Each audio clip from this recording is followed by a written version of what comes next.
우리 말씀 제목 다시 한번 읽어볼까요? 바울의 변론, 우리의 태도에 오늘은 지난주 내용과 이어서 바울의 변론, 바울이 이제 재판에서 변론하는 내용과 그것에 따른 우리의 태도 두 번째 시간 같이 함께 살펴보도록 하겠습니다.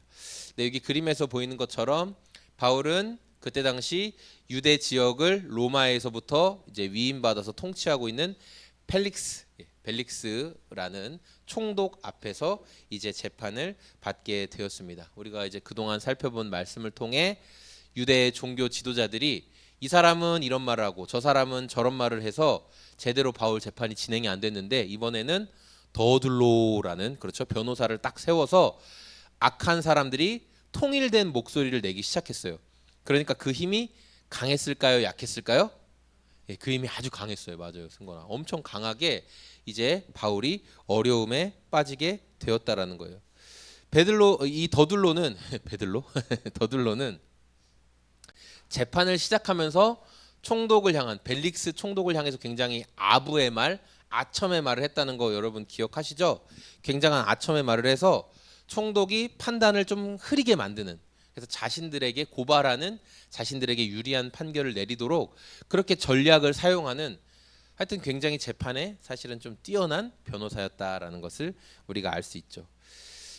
그런데 바울은 그 자신을 향해 거짓말을 하는 벨릭스를 보면서 막 화가 나면서 저 더둘로 저놈 나쁜 놈이네. 더둘로 변호사 저놈 어떻게 나에 대해서 저렇게 입에 침도 안 바르고 거짓말을 술술할까? 그렇게 자신을 향해 거짓말을 하는 더둘로 변호사에게 집중한 게 아니라 누구를 바라보고 있었다고요? 펠릭스 총독을 바라보고 있었어요. 더 나아가서는 누구를 바라보고 있었다? 이 재판을 다 주관하시는 누구? 예수님을, 하나님을 바라보고 있었어요. 왜냐하면 더둘로가 아무리 거짓말을 많이 할지라도 판결을 내리시는 분은, 판결을 내리는 사람은 재판관이고, 그리고 그 재판관의 마음을 움직이시는 분 또한 하나님이시다라는, 바울은 그런 마음이 있었다라는 거예요. 이게 바로 저희가 지난주에 나누었던, 바울이 어렵고 힘든 상황에서도 흔들리지 않을 수 있었던 이유는 진짜 재판관이신 하나님께 시선을 고정했다. 또 문제를 일으키는 사람을 바라보면서 막 분노하고 원망한 게 아니라 이 모든 것은 하나님이 재판하실 거야 라는 마음을 가지고 있었다라는 것을 나누었어요. 오늘은 이제 이어서 더둘로가 바울을 세 가지 항목으로 크게 고발했거든요. 크게 세 가지로 고발했는데 그 세 가지 고소의 내용에 대해서 바울이 정확하게 또 세 가지 내용으로 반박하는 내용을, 오늘 한 편의 법정 드라마를 여러분에게 함께 나누도록 하겠습니다. 더둘로가 바울을 고발했던 첫 번째 고발은 뭐냐면, 바울이 예루살렘에 와서 사람들을 이렇게 막 선동해서 로마에 큰 혼란을 일으키려고 했습니다라는, 사람들을 선동했다라는 죄를 가지고 있었어요. 그래서 이 더둘로는 바울이 예루살렘에 와서 아주 이 계획적으로 예루살렘에 방문했고, 그리고 사람들을 계획적으로 만나면서 우리를 혼란하게, 또 로마를 혼란하게 만들려는, 이 사람은 폭동을 일으키려는 사람이었습니다라고 거짓말을 했어요. 그게 이제 11절부터 13절 말씀에 등장하는데, 우리 11절 말씀, 이에 대한 바울의 변론 11절 말씀 같이 읽어보겠습니다. 시작. 내가 예루살렘에 예배하러 올라간 지 열 이틀밖에 되지 않았다는 것은 총독님께서도 곧 아실 수 있습니다. 이제 바울은 자기가 예루살렘에 왜 왔대요? 예루살렘에 뭐 하러 왔대요? 예배하러. 그러니까 바울은 첫 번째 얘기할 때부터 나는 폭동을 일으키러 온 것이 아닙니다. 나는 예루살렘에 예배하러 왔습니다라고 정확하게 이야기해요. 내가 유대인이기 때문에 유대인들에게 예루살렘은 특별한 곳이거든요. 예. 어떤 예배의 그 메카는 좀 이슬람적인 표현이지. 예배의 본 어떤 지역, 그렇게 생각하기 때문에 내가 예루살렘에 가는 것은 정말 예배하러 간 것입니다라고 말을 해요. 상대편 변호사가 주장하는 것처럼 내가 로마 사람들로부터 폭동을 일으키려고 예루살렘에 사람 모집하러 간 게 아닙니다라는 것을 분명히 이야기하죠. 그리고 자기가 예루살렘에 도착해서 교회의 지도자였던 야고보를 만나고, 그렇죠? 그리고 유럽과 소아시아 지역에서 어떻게 복음을 전했는지 이런 이야기들을 하고, 그리고 그 다음에 야고보가 이야기한 게, 그런데 당신에 대해서 오해하는 사람들이 있으니까 유대인들의 정결 예식을 당신이 지키면 바울도 율법을 폐하는 것이 아니라 율법을 존중하는 그런 사람이다. 당신에 대한 오해를 풀 수 있을 것입니다. 그래서 바울이 7일 동안 그 성전 안에 머물러 있으면서 이제 머리를 깎고 이제 결례 의식 돈도 내주고 그런 일을 행했다라는 거 여러분 혹시 기억하시죠? 자, 그렇게 했어요. 그리고 그때 마지막 정결 예식이 끝나는 날 유대인들이 바울을 발견하고 아, 저놈 나쁜 놈이야 그러면서 갑자기 막 소란을 일으켜서 한 며칠 만에 지금 재판받기 위해서 여기까지 온 거거든요. 우리가 물론 말씀을 살펴본 건 굉장히 긴 시간이었지만, 그러니까 그 시간이 예루살렘에 도착해서부터 지금 당신 재판장 앞에 서기까지 12일밖에 안 걸렸다는 거예요. 그럼 여러분 12일 만에 로마를 뒤집을 만한 사람들을 모집하고 폭동을 일으킬 수 있을까요? 그러니까 말이 안 된다는 거예요. 그러니까 저는 예루살렘에 예배하러 온 것이지 그렇게 더둘로가 고발하듯이 폭동 일으키러 온 것이 아닙니다라고 분명하게 이야기를 하죠. 그래서 더둘로의 말이 거짓말입니다라고 말을 한 거예요. 두 번째, 이 변호사 더둘로가 바울을 고발한 건 뭐였냐면 그는 나사렛 이단의 우두머리입니다. 조직 보스입니다. 이렇게 이야기를 했어요. 자, 우리 14절 말씀 읽어보겠습니다. 그러나 나는 총독님께 이 사실을 잠깐만요. 17절이 들어갔네요. 갑자기 그냥 넘어가네. 우리 여기 성경책에서 찾아볼게요. 예, 제가 성경책에서 14절 자 같이 한번 읽어보겠습니다. 그러나 이것을 당신께 고백하리이다.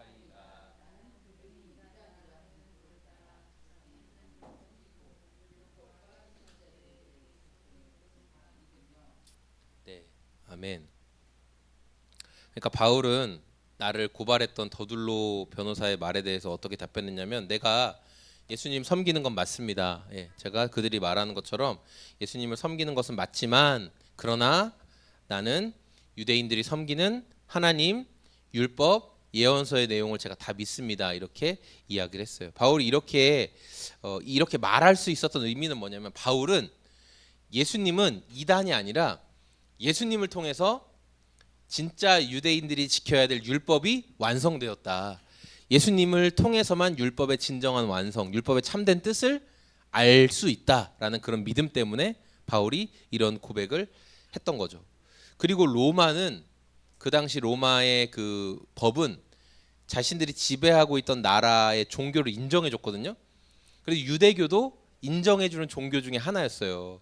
그러니까 내가 이렇게 예배하고 하는 것들, 예수님을 믿고 예배하는 것들을 오히려 로마에서 핍박하면 안 되고 보호해 줘야 되는 겁니다라는 것을 바울이 법적으로 호소하고 있었다라는 것을 우리가 알 수 있어요. 그래서 더둘로의 말이 잘못된 것이다.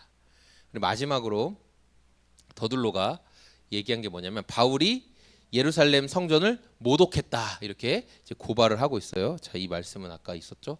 자, 17절 같이 읽어보겠습니다.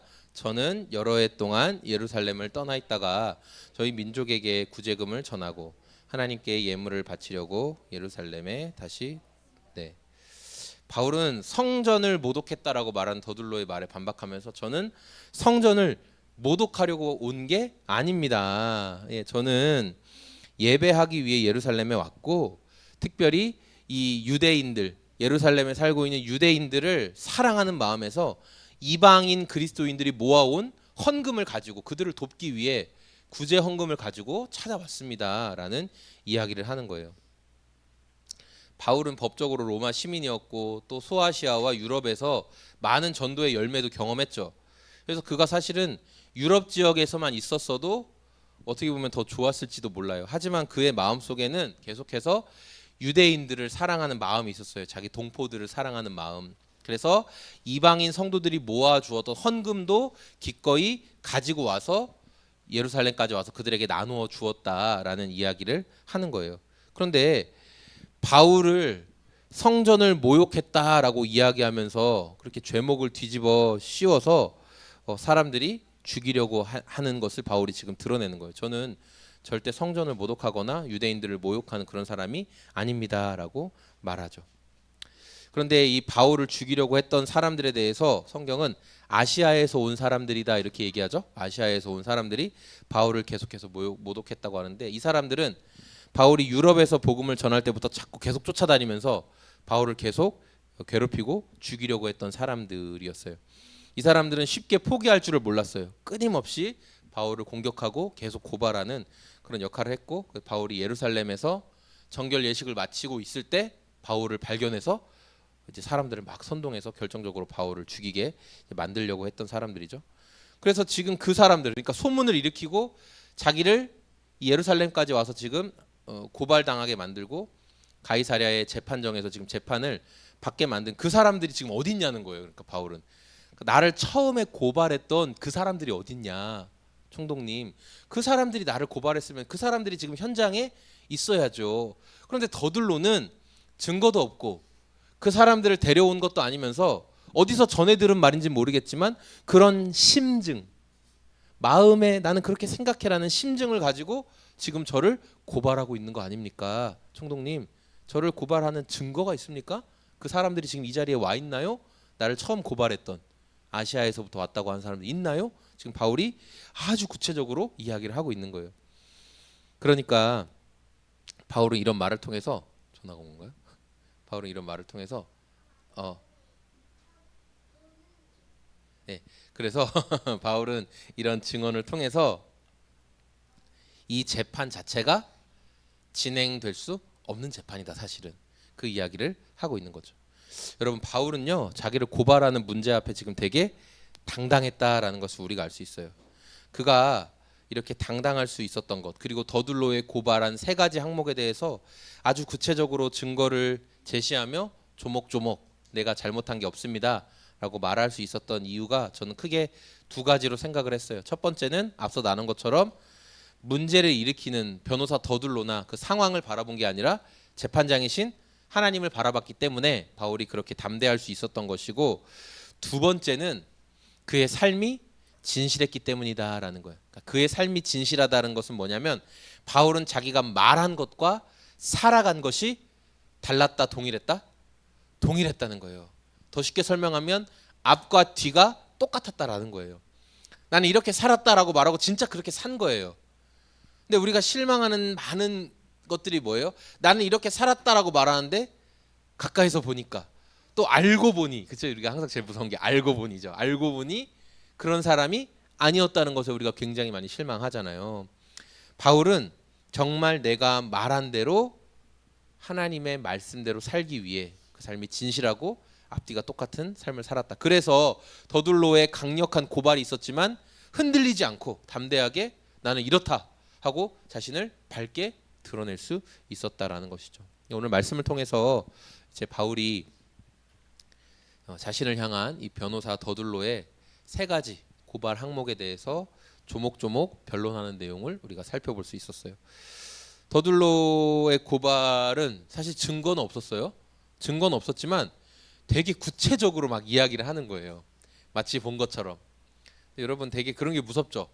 네, 그런 게 되게 무서워요. 뭐 예를 들어 요새 저희 지역 주변에도 이제 큰 교회들이 분쟁이 많은데, 예, 누군가 갑자기 이렇게 얘기하는 거예요. 여러분한테 그 이성민 목사 그 아주 여자 문제가 아주 복잡해. 안 복잡하거든요. 근데 얘기하는 결혼하고 나서도 이 여자 저 여자 만나고 아주 여자 문제가 복잡하고 더러운 놈이야. 그래서 그 교회에서 쫓겨난 거야. 그래서 지금 저 그 개척하고 있는 거야. 자, 여러분 그러면 어떠시겠어요? 말도 안 되죠. 말도 안 되는 얘기인데 이미 그렇게 얘기한 순간 여러분 마음 가운데 혹시 혹시 이건 어떻게 증명할 수도 없음에도 불구하고 그냥 더러운 거예요. 상대방 공격하는 더러운, 이렇게 의심을 심어주는 일들. 그러니까 더둘로가 지금 그런 짓을 하는 거예요. 바울은 이랬어, 바울은 저랬어. 증거가 없음에도 그렇게 막 더럽게 공격을 했다라는 거죠. 그러나 바울이 그런 더러운 공격 앞에서도 담대할 수 있었던 것은 정말 그가 말한 것과 그의 삶이 똑같았기 때문에 그는 흔들림 없이 이야기할 수 있었던 거예요. 이번 주에 이제 저희가 내수의 실습장이 있어서 그 실습을 하러 가거든요. 근데 거기 내수가 거기 그 비행장이랑 이제 착륙하는 데랑 가까운 거예요. 딱 거기가. 그래서 이 전투기 소리가 진짜 거긴 크더라고요.